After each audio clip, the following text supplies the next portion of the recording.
I wanted to be a rock star. It was impossible in a country like Iran with the regime in power.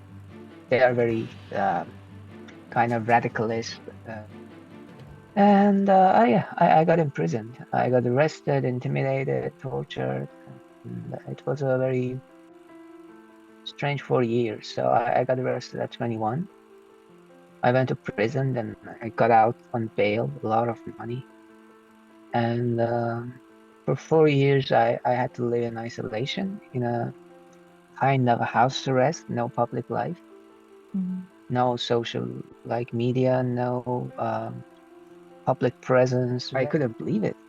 Yeah. Wow, all these years of feeling like I can't get out, I might die, God. nothing is happening, and I was like, am I out?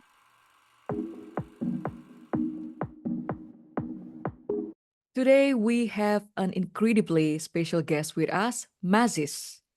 He got arrested for his music in Iran. He then escaped to the Netherlands as an asylum seeker and is now making waves as a singer-songwriter here. Welcome, Mazis. Yeah, thank you so much, Cindy. Um, yeah, that's the summary of who I Yeah, am, what I've been doing.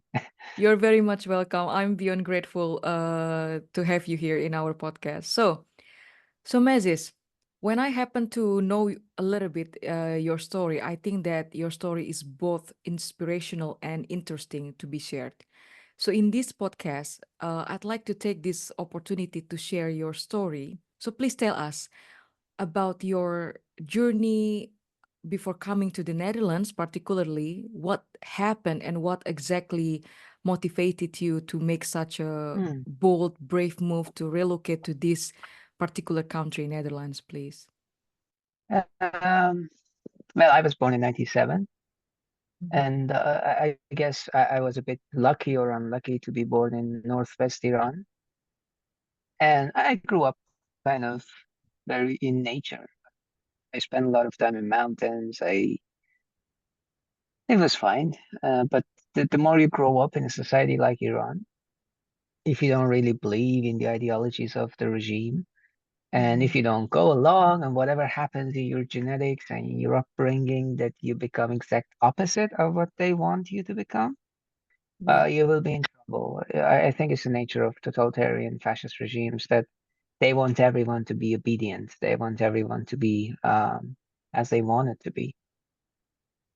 But I couldn't take it. So, and I was into music. I was a dreamer. I'm still a dreamer.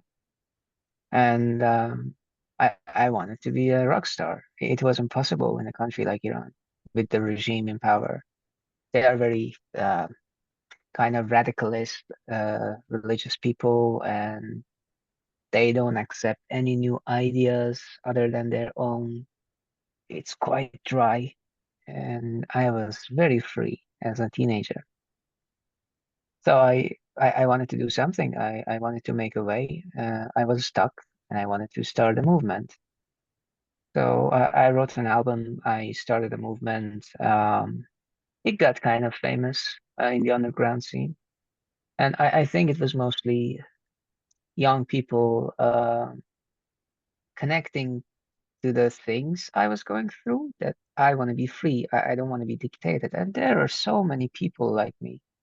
I wasn't like I'm the only one. I was just making music with these stories and with these ideas of freedom and not being controlled. And I got imprisoned. I got arrested, intimidated, tortured.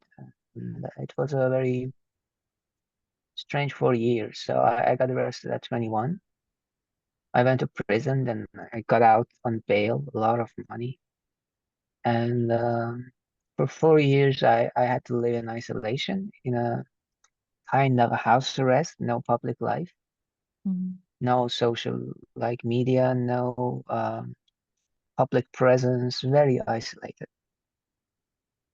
And it was mostly because they treated my case as a very political, like secret service case, as if they thought I'm up to something. And I was up to something, but I wasn't what they thought I am. And yeah, Yeah. 4 years of isolation for a person who was uh, dreaming of being known and singing and being on a stage and getting to meet people and having fun with friends and fans. And I was starting to get threats again. I was starting to make music because I couldn't keep that in, that I want to make music. Yeah. And somehow they found out that I'm starting again. Mm-hmm. And they indirectly starting giving me threats. And it was the time the latest Iranian revolution with the women life freedom movement. It has started. They got so busy with it, and I found a way to escape, get out of Iran, and I came to Europe, and I traveled through Europe and ended up in Holland. And it's a nice country here. The positive point is that most people speak English, and it's so Yeah. easy to communicate and tell the story and find hope again. That yeah, this is a place I can be myself without being threatened or my life being in danger because I just believe in some things. Could you please tell us more? How did you manage to escape in that in at that time? Yeah.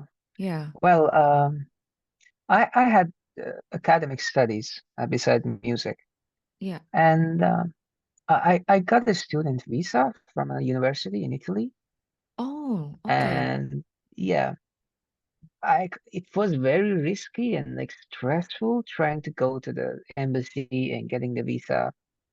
And well, finally somehow I did it. And yeah, and getting out of the airport was not a problem. We had to bribe some people so they don't keep me there. And then I went to Italy, and I couldn't believe it. Wow, Yeah. all these years of feeling like I can't get out, I might die, God. nothing is happening. And I was like, am I out? Is Yeah. this like Europe? What am I supposed to do now? That's the main question.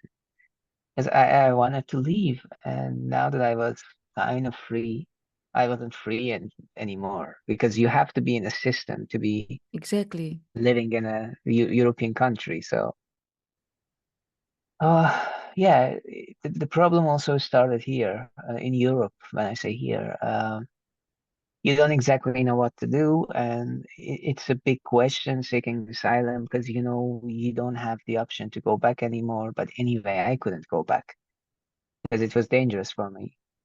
And I tried to study. I thought, no, I'm not going to study in Italy. And I tried to study music in Amsterdam. I didn't have the Mhm. right to study. So my only way of being in the system legally was to seek asylum because I can't go back home and I don't Sorry, know could what you to please do. repeat through? I did not hear the part. Yeah, I Yeah. had to seek asylum. This was my Oh, option yeah. because I can't go back home and I don't have any option and I've escaped my country. I'm homeless. What am I supposed to do now? Yeah. Yeah. Maybe if I want to touch a little bit to your background and how your family react to after now you have left the country, because I think they must be understanding the reason behind it. But Yeah. now, what is the current situation? Well, they miss me, but they understand that having me alive and safe is much more important than having me around, I guess, for them. It must have been heavy for them too. Yeah, can imagine. Like getting stuck in this situation that your kid somehow gets involved with all these scary things in Iran, and the only thing for him to be safe is to escape. And I believe it was heavy for them, and it is heavy for them. And Yeah, yeah, but I made my own decisions, and yeah, this is what I could do. yeah.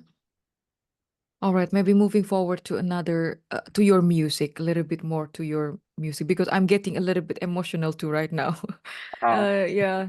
So, what was the maybe the very first um turning point in your music? uh, work in the Netherlands, because I see now that it's is something already cooking, right? Yeah. Already starting to spark. So, but if you could share us the first moment that you probably is memorable, that really the turning point to, yeah, to start your music here. Yeah, I released a song or two, Mhm. like coming back to life again. So I released like one or two songs. April was released. I Was Mean was released. Yeah. But the turning point, I believe, was that I was in an asylum camp in North Brabant, in a province in Holland. And I told my story very accidentally. I walked in a room with all the, like, people were organizing, people from 𝐏𝐫𝐢𝐬𝐬, which is an organization organizing things in asylum camps and getting, they deal with asylum seekers and make Mhm. them feel like, to make them have shelter and food. So they take care of asylum seekers in the, as it say, in the camp. Yeah. And they had this program with music, and the musician refugees, they were just playing music. And I just walked in and I said, yeah, I'm Mazis. And this song is called April. I wrote it after I came back to life. And this is a sign of my breathing and freedom. Yeah. And they started crying, Oh. and they liked the story, and they talked to a newspaper, in the local newspaper in the area, and they Mhm. also liked to like do an interview with me. And we did an interview. They also found the interest, like, story interesting for the public, so they printed it. And I think it was the turning point, because then all the bookings I've done, it goes back to that newspaper. Um, yeah, and it was also a big turning point, not also for my music, and also I got to share things I had to keep in secret for more than Yeah. 4 years, and it was like, finally, it's coming out, what I've Yeah. suffered. Wow. It's like the light Yeah, at the end of the tunnel, right? yeah, yeah. It Yeah. was it was a long tunnel, but there was a light. Yeah. So may I know if all of your songs, because I already heard the April in My Eyes, it was pretty much based on your personal story, and I like how you told in the first line that this is not only your story, but this is a story of millions, and it's kind of I Yeah, feel like that's kind of true, but at the same time also I believe that these people who are actually still stuck in the same situation as yours, they may not be as fortunate as what you have right now, and yeah, it's a I found it very inspiring where you some kind of like their advocate to represent, to be the representative of these people who are still remain in, probably still in the same place, something like that, right? yeah. So This is a very difficult question. What to tell people who are still stuck? yeah. Because yeah, it's right. I tried so hard to get out, but I was so lucky too. Yeah. Uh, I had a few people who like made it happen for me, that like understood what my passion is, and they supported it. So I don't know what to say to people who are stuck, because it's very heavy. I can't sit here and say, no, keep your dreams, be hopeful. It doesn't work like that. When you're in a hurricane, you have to kind of survive. Yeah. But I think what I would tell people who are struggling, more or less anywhere in the world, is to eh, find out what you're supposed to be, what you want to be, what Yeah. gives you that tingly feelings in your heart that this is life, and Yeah. find a few friends that understand it, and don't lose the, I wouldn't say don't lose hope, because sometimes you lose hope, but if there's a little fire in you, don't lose it, because it Yeah. goes out. It's more difficult to turn it on again. But if Yeah. it's on, that little fire in the darkness, people who you need their help, that they will see it, and somehow it will get bigger. And if it doesn't happen, this is a bitter truth about life, that, like, this is my own thinking from my experience, that life is suffering. Yeah. And some people get lucky, some people are not that lucky, some people are luckier than I am. And but we all suffer, and maybe find your own peace with the suffering. Yeah. Well, it's Wow. so easy to say, but I'm also struggling with that too. But I think these are two things I could say that keep the fire alive and make peace with the broken parts and the suffering and try to grow. I think, yeah. Sometimes we forgot that we are just an ordinary human beings. We have Yeah, our ups and we all have our downs. And it's important that we to keep our faith alive when during the down times, something like that, right? That keeps yeah. going because there, I also know there are some people just give up their life when there is no faith, and we that is what we don't want it, of course. And you can be one of the inspiration for those people to keep going, to keep the faith alive. And mine was not only 4 years. My isolation started when I was 15, My and goodness. from 15, I was so isolated because nobody believed in me, and I couldn't do what I wanted to do. So I Yeah. felt stuck since 15. From 15 to 24, I was stuck 9 years of suffering and trying to find some hope, and it just started happening. I think if you believe in something, it doesn't matter if your belief is valid or not. If you believe in trees or if you believe in God or sun or fairy tales, it doesn't matter. If there's something that makes you survive, I suppose that's good for you because humans are not set to be happy. They are set to survive. We, Yeah. we are we are like we are hardwired to survive. So if you can change your situation in a way that you survive, happiness will follow. Wow. Wow, that's so powerful. Really. Yeah. So just one thing suddenly it pops up in my mind about back to your songs.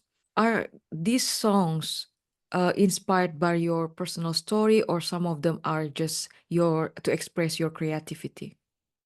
I think it's a mix of everything. Yeah, of course, they are influenced by my personal story. And when I write, I'm not sitting like, okay, let's put words and like some music.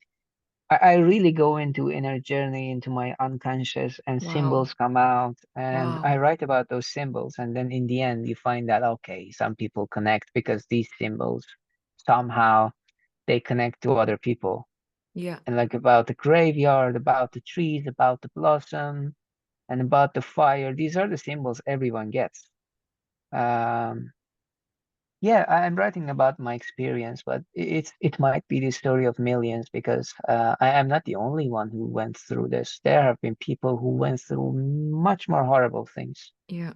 Yeah, and there are people who don't know what I'm talking about because they haven't lived it. But that's Mhm. okay.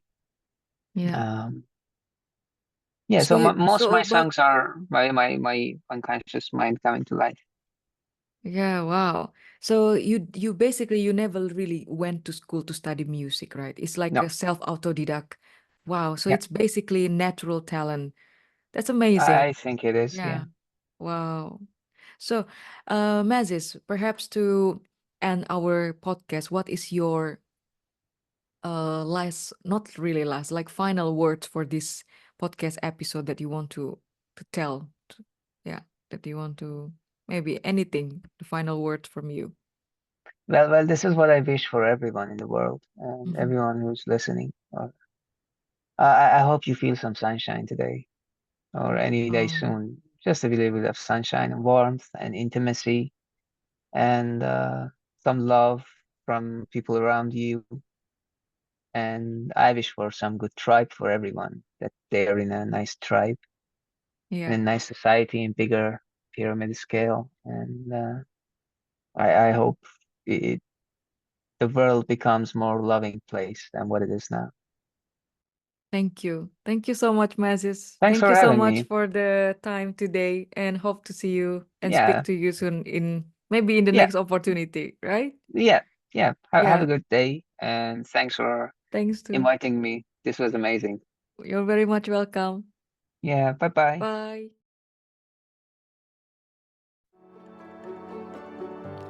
And that concludes our episode today. Stay tuned for more stories of compassion and advocacy in the episodes to come. Until next time, remember, kindness is contagious, so let's keep spreading it far and wherever you go.